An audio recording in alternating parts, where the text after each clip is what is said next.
Hey everyone. So Dr. Kuniak here with a video lecture midweek. I don't know what to call them with a supplemental video lecture. I wanted to make sure that today I talked about what one of my former professors referred to as teapot statements, TPOT. It stands for the purpose of this study. So, or the purpose of this, I guess technically. So teapot statements are purpose statements. They're meant to be very brief. Uh, these would appear towards the end of your introduction in a research proposal or in a research article, because I was just talking to some folks recently about this. Research proposals tend to be the first three chapters of your research study. So if you were conducting some sort of experimental research or something like that, well, regardless, it would be an introductory section, often referred to in like dissertations and stuff as chapter one. Your introductory chapter, which is really just a section, like in a typical journal article. A literature review, which is meant to be kind of thorough, not kind of, it's meant to be thorough, rather exhaustive. And then either a methods section, which would be typical for an experimental study of some sort, whether that be quantitative or qualitative. It's just talking about what you intend to, what you're proposing to do. Or in the case of our article proposal assignment, you're going to be doing a discussions and conclusions section that just kind of talks about what you learned, what you reflected on, reflect on what you've learned, reflect on what you've gained, where you want to go from here, where you would suggest going from here, etc. The third chapter in a proposal tends to be kind of the summary. Where are we going next? What's next? So a teapot statement, the purpose of this study statement, would appear towards the end of the introduction. It would be you taking all of the logic that you have summarized in the introduction section and making a statement about the goals of the study going forward. You can do this a lot of ways, but again, the idea is to make it short, sweet, to the point, reflective of exactly what you hope to gain by completing this study. I can actually read you my teapot statement. So that's my dissertation without making I made Freud fall. So bear with me. This is me being live here. Statement of the problem. Purpose of the study. Okay. So the purpose of this study was to investigate the relationship between gamer personality types, preferred coping strategies, and levels of resiliency as a means of beginning to understand the psychological factors making up the gamer culture. That's it. That's one sentence. It's right there. So, again, the goal is to be, I mean, that's a long sentence, but the goal is to be one sentence covering exactly what the purpose of the study is, and then you go into kind of your rationale for why, what that all means. I'll say that as you look at this, because we've talked previously about doing your search for literature, what you weed out, what you draw in to fill up a literature review. We've talked about how you narrow down from a big idea. When we talked about like the fountain at Duquesne outside my professor's office, narrowing it down to one specific area that you want to focus on.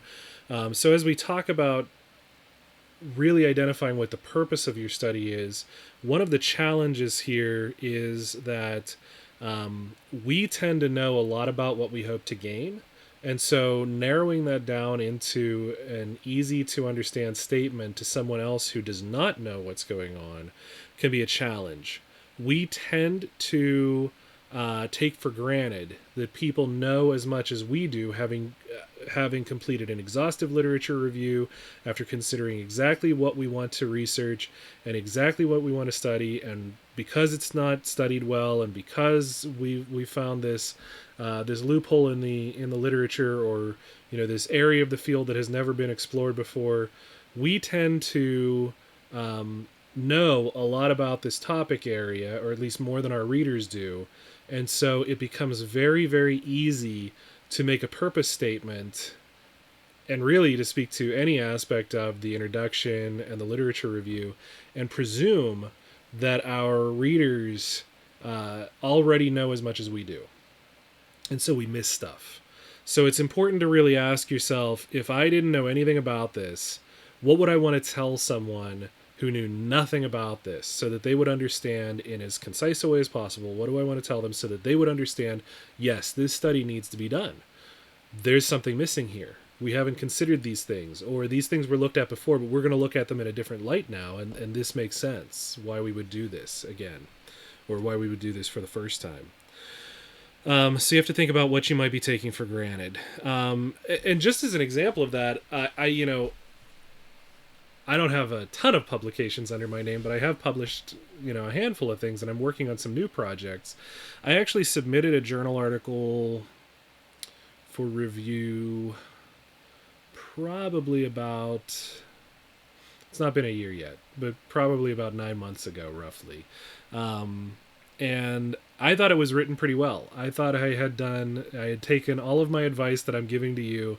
I had read it, reread it, considered what I needed to share, what needed to be, explained to people who didn't know what I was writing.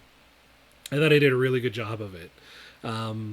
And still, I was rejected on my application, primarily because the journal said that, the reviewers said that there weren't clear enough connections between why I chose to make some of the decisions that I chose to make in my study. I think it's a little unfair because I would, because it's something that I had really worked hard to try to explain. I mean, it's a double-edged sword, because with journals, they have a page limit, and they want you, like, if I would have exceeded the page limit, I absolutely would have had my journal rejected before they even reviewed it. So you have to try to get all of that information into just the pages that they'll allow for.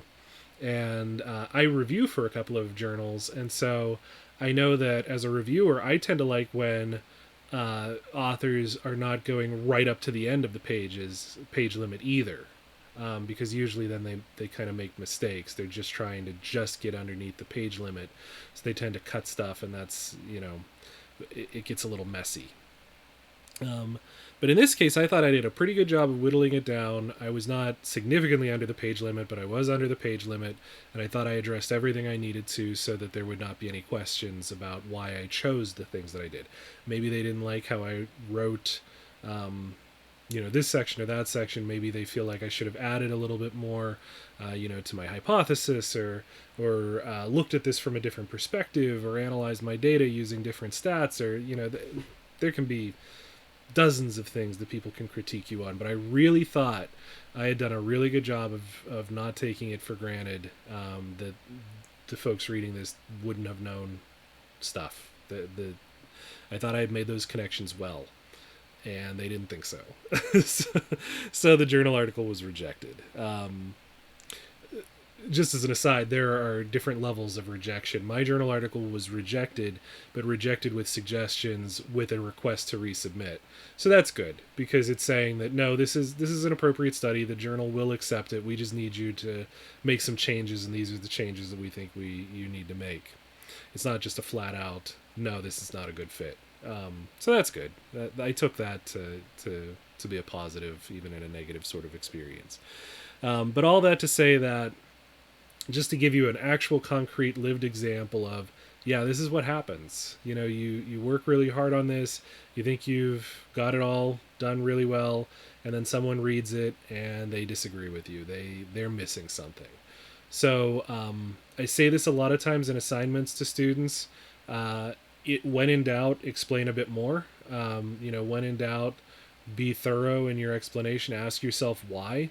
A lot of times I see students, and professionals for that matter, but I see students who submit something for a grade, for example, and they're just making statements. And I'm asking myself, well, why? You're saying this, but based on what? Based on what information? Where did you find this? What are you connecting this to? Why should I believe what you're saying? So, not everything needs a direct citation, especially when you're speaking about the stuff that you have reviewed, like in a literature review. Absolutely. That's you should be able to reference everything that you're sharing. You're reviewing the literature.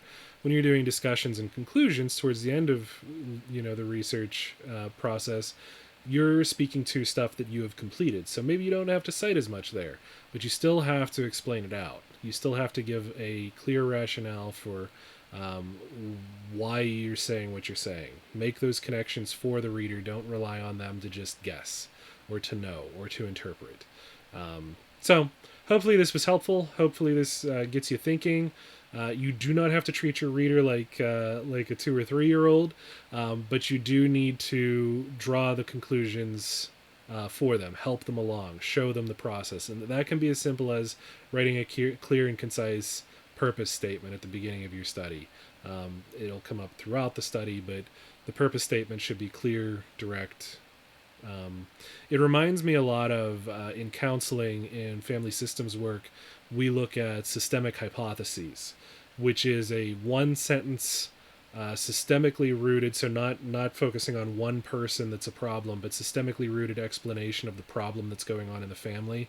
Like that's one of those things that the systems thinkers like Salvador Minuchin, I was going to call him Sal Minuchin, but I realize not everybody may know him as Sal, and Jay Haley and those folks, what they looked at was how do we conceptualize what's going on in the family without writing a dissertation on it. Like there can be a lot going on. If I was to make a specific, clear statement about the family, what would that look like? And that's what's called a systemic hypothesis. They're very challenging to write out and really get a good systems-oriented statement about the family. The same thing with a teapot statement, a purpose statement. It's not something that you just rattle off. You should edit it, look at it, think about it. My rule with editing is after I make a bunch of edits on a paper, I have to set it down for a night, or at least like 6 hours, and then I come back to it and I re-review it. I need that space to review again fresh. So same thing with a teapot statement or anything in the study, but with the teapot statement, you want to write it, step away from it, and then come back and look at it again and ask yourself, is this clear? If I didn't know anything about what I was trying to state, would I understand based on what I've just written?